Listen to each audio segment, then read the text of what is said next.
Ndugu zangu, vijana wenzangu, niwapongezeni kwa salamu nzuri sana ya amani yetu, taifa letu. Desemba 9 hatutoki. Nikupongeze Mheshimiwa Mbunge. Taifa letu limejengwa na viongozi wenzetu kwa muda mrefu sana.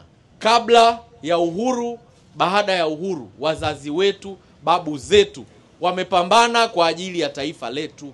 Na taifa letu limepata uhuru bila kumwaga damu.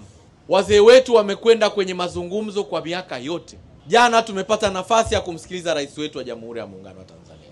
Wako watu ambao hawapendi kuona mafanikio mazuri ya taifa letu.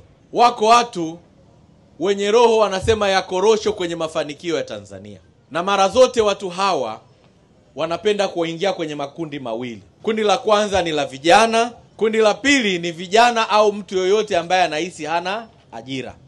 Ndugu zangu, nyinyi mnaona kwenye mitandao mataifa mbalimbali watu wanavyopigana, watu wanavyouana. Niambie, mwisho wa lile taifa alikuwa ni nini? Yule aliyekuwa anapigana, yule aliyekuwa anafanya shughuli za vurugu, alifanikiwa yeye au aliyefanikiwa ni mwanasiasa? Ndugu zangu, wako watu wanaotumika kwa ajili ya kuchafua. Miongoni mwao ndio watu wa namna hiyo. Sisi kama vijana tuwakatae.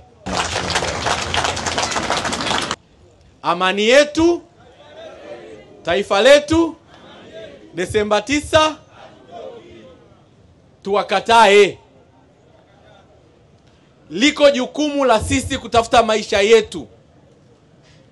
Liko jukumu la sisi kusaidia wazazi wetu. Uongo kweli? Liko jukumu la sisi kusaidia familia zetu.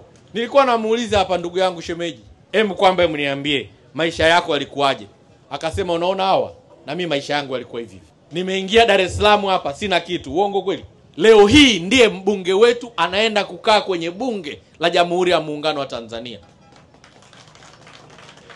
Hakujidharau, hakudharau nafasi yake. Leo hii ndiye kiongozi wetu, anatumikia watu wake wa jimbo la wapi? La Ukonga. Hayo ndo maisha. Niwaombe vijana wenzangu, tuwakatae. Twendeni tukawaunge mkono viongozi, diwani wetu, mbunge wetu. Twendeni tukamuunge mkono rais wetu wa Jamhuri ya Muungano wa Tanzania. Kwenye wilaya yetu ameleta zaidi ya bilioni 19. Ni ninyi wenyewe kwa kushirikiana na viongozi wenu hawa mzipate hizo fedha. Pigeni makofi Mheshimiwa Rais.